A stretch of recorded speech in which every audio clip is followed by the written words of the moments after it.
Okay everyone, there's another video of a wiring rescue that I was asked to take on. It's a, I believe it's a 92 or 94 dually. He bought this vehicle and it kind of came like this, so I'm just gonna kind of have to show you some pictures of what I'm encountering so far. I'll start off by saying that's gonna be all clean, all that butt connection. This will be removed since it wasn't even hooked up to begin with. Walking inside, I'm kind of in the process of taking apart the whole truck just because they ran the wires everywhere, so I'm not quite sure where everything goes. But I did start taking off the seats. I got to put the carpet to get all the wires out. This was a theft recovery vehicle, so you can kind of get an idea on what it went through. Majority of everything doesn't run or work, but I'm taking all the seats out so I can get all the wiring for the audio stuff. As you can see, it's all kind of taped down and just dangling everywhere, so I'm going to get rid of all that. I will keep giving updates as I go through it. I will start posting pictures, I guess, after this video of what it looked like when I got it. You'll just get an idea on what I'll be working with, and I'll also, I guess, show an after video of everything being fixed. But like I said, I'm in the process of taking the seats. He will get the seats redone in the dash and all that because kind of coming off. But I also will update all the audio equipment because it doesn't have a radio at the moment. Other than that, that kind of gives you an idea on what it looks like. After this video, it'll have all the pictures so you can kind of browse through it. Hopefully everything goes well. So quick update, I'm trying to take off this box, and I haven't really seen anybody make a box like this, but underneath is free air, and those fuckers actually put a bracket in the back. So I've been trying to figure out how to take it off, but that little black thing in the corner. So I'm trying to kind of figure out how to remove this stupid thing, but it looks like that's what's holding it up. So I'm gonna take the subs out and hopefully I can get that out. Okay guys, I'm back to this this truck at it again. For the past day and a half, I've been trying to figure out how to take this damn box off. I did find out that it looked like they cemented it to the floor itself. That's why I was having trouble lifting it up. I thought it was screwed down, so I just kind of been breaking the sub box little by little just to try to get it out. As you can see, it was like that all around. So I guess it's making it like a one-piece box along with the floor. This is probably one of the most horrible things I've ever fucking had to take off, but it had to come off one way or another for the new one. But as you can see, some of the back right there, that's the other end of the box. I managed to break that off so I can get the box out, but that one in the back is pretty much still glued in there.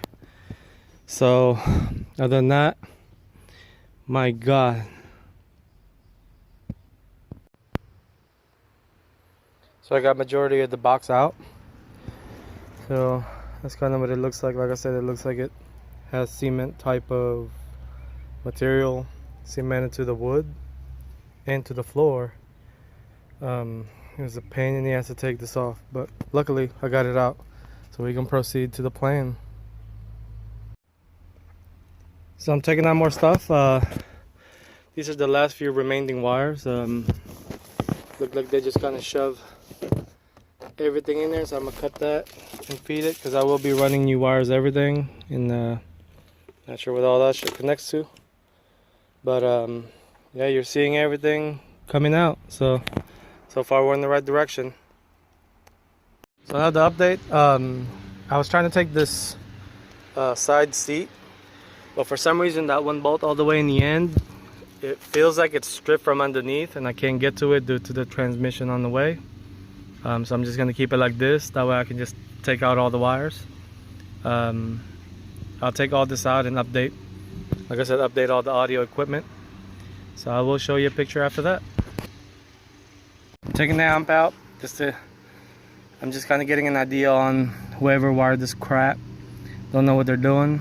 I didn't even know people still shove everything in instead of just kind of trimming it. Looks the same. So yeah, I'll definitely need to update everything. Okay, so the truck came back. This is the one that I took off all those wiring back in the 90s when it was installed an audio system in it. I'm about to go ahead and put a new audio system in it. But so far that's what should currently sit. It's going to have a new radio, 4 speakers, amp and sub, everything brand new. So let's get to it. So here's all the equipment that's going on the GMC 3500 dually. Got some Scar Audio 12s, got some 4x6s, pretty nice Pioneer radio and an amp kit. What's in this box is the CT Sounds Groundshaker 12-inch sub box. I have not opened it yet, just because I didn't want to end up damaging it without the truck being here. So, but yeah, that's everything that's going in, just to kind of give you an idea.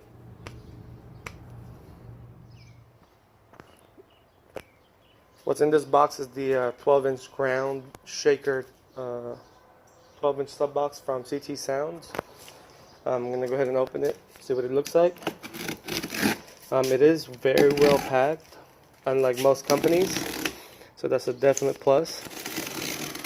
I hate getting sub boxes and the box is all torn apart and act like they don't even really care about packaging it, but this one's packed pretty good. The next video that you're going to see is when it's out, so I'm going to go ahead and take that out. Okay, I got everything, and this is actually what I'm expecting. Very nicely packed, protecting both ends, plastic and everything, prevented from being damaged. So good job CT Sounds for that. Like I said before, this is a pretty nicely well packed sub box. This is the first time I've seen a sub box wrapped before for transportation protection type of thing. Even come with a lot of different boxes, so definitely a cool thing. Definitely keeping that for future reference. Groundshaker, stand right there. Overall, it's a pretty nice looking box, so I'm definitely satisfied. Got the sub box test fitted. Overall, it exceeds my expectations. Fits pretty well. It's pretty tight, so that's always a huge plus. So good job CT Sounds for building this and making it look all nice. Good job. So I don't usually use any type of crimp connectors and anything like that, just because I generally solder. But since my soldering station decided it wants to crap out today, because I have to use some crimp connection with the heat shrink. The speaker wires, I did do that just because I'm reverting this vehicle back to stock wiring. The original installer did cut the plug for the power side since they had an aftermarket radio and amps and such. So this will be covered up. Just kind of giving you an idea on how it should look, but that's speaker wires are pretty much stock, and the power will be the same way. It'll be all heat shrink. Like I said, I will tape everything up, so please don't leave a comment saying tape it up and cover it up and all that. I got everything covered. That's kind of what it will look like. This bundle of wire right here is for the power, since the original installer cut the plug that's supposed to go in here, and that has the power, ground, and accessory. So I had to run and extend it, which is what this one was, but it's kind of what it looks like. So the radio is pretty much ready to go.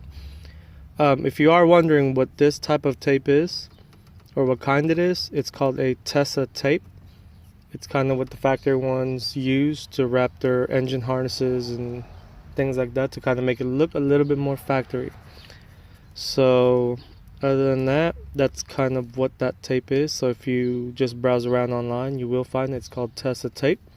It's TESA tape. But yep, that's what it looks like. To get to the front speakers, all you need is a panel removing tool, or a lot of people call it poppers. You just kind of lift up from the front first, and it will pop off. It only has a clip right here, and these little two notches right here slides to those two holes. So don't just try to pull out. As soon as you pop the clip off, just slide it this way towards me, and it'll come off. Okay guys, I have one of the speakers installed. Some of these screws will be a little bit easier to put on, kind of like these two fronts, but when you get to the back ones, I would suggest to have one of these angle driver attachments. So it looks like that. As you can see, it's a little bit easier to access the back ones. If you do not have one, a normal small wrench would fit just fine, but I prefer to have and use one of these and drive new longer screws just in case. I like to make sure it doesn't move out or have a little bit more room for it to be tighter. But other than that, that's what it has to look like. It's pretty easy, self-explanatory. So the cover goes back in. If you get a speaker that has a taller tweeter mounting, this will not go back in. I had to choose one that's just perfect for this to go back in, and it looks stock. So just keep that in mind. Just like the driver's side, same concept.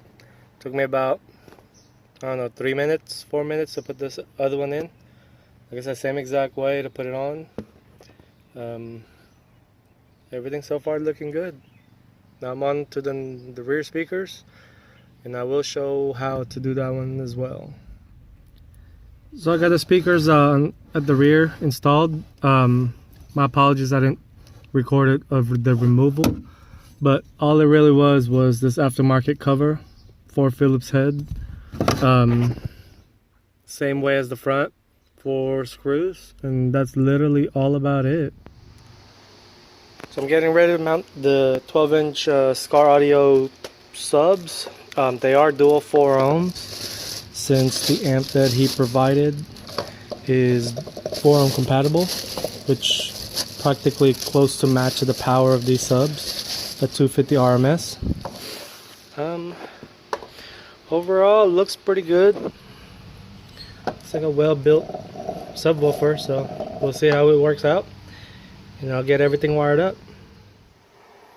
Okay, I'm wiring up the subs.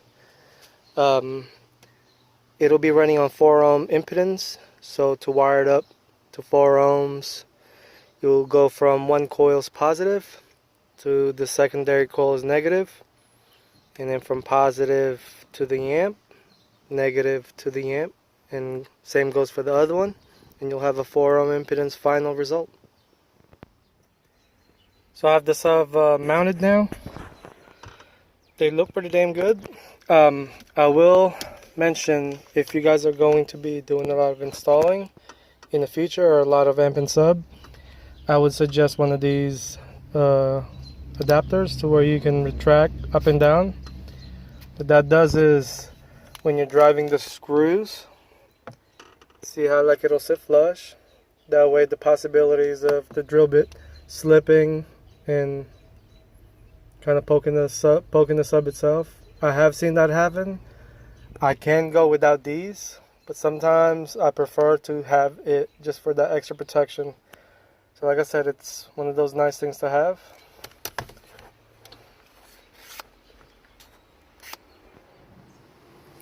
Okay, I got just an update. I got the sub amp wiring all pretty much done.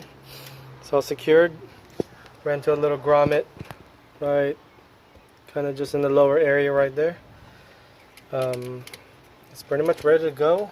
It's all wired up, loomed up, and she's almost done. So I'm almost done, but I kind of decided to add an LC1 from PAC. It's a universal RCA inline bass knob.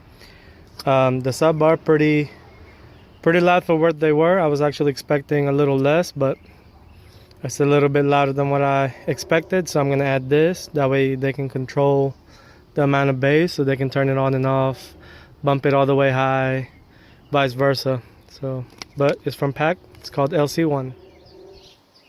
So you might be wondering why I have a gray dash kit for the radios, and when it has a red interior. He is getting the whole interior redone to a different color, if I recall. So since the red one wouldn't really match since it's all faded out, I'm gonna put this on. And I did find this locally, and I did have to pay 50 bucks all for the vents and these two damn clips on the bottom. He did not have the factory one, so I wasn't able to get the stock vents. But luckily there was one guy in town that was parting his out, and I snagged this for 50 bucks. It has everything, no broken vents, has both of the clips, so we're in business now. So we are here at the car wash place. I have to vacuum it for the customer because I made a mess on it. So when you're talking this kind of money, you kind of have to treat it a little bit better. So I'm gonna head and vacuum it and deliver it to the customer. So everything is done. I just got back from getting it vacuumed since I made quite a bit of mess inside. New radio's in. Check it out.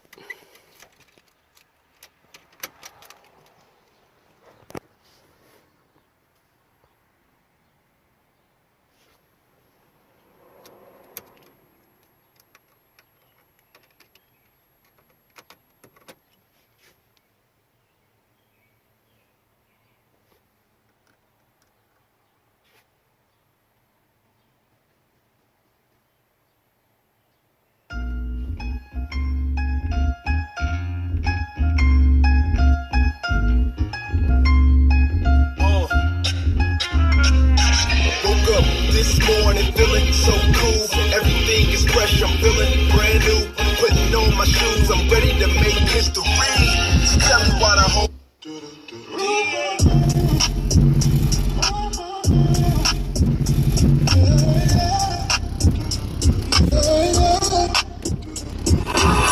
Slide on the pimp gang with my pinky ring. Lot of gang, lot of bitches in the icy chain. Why you claim that you rich, that's a false claim. I be straight to the whip, no baggage claim. Whole lot of styles, can't even pronounce the name.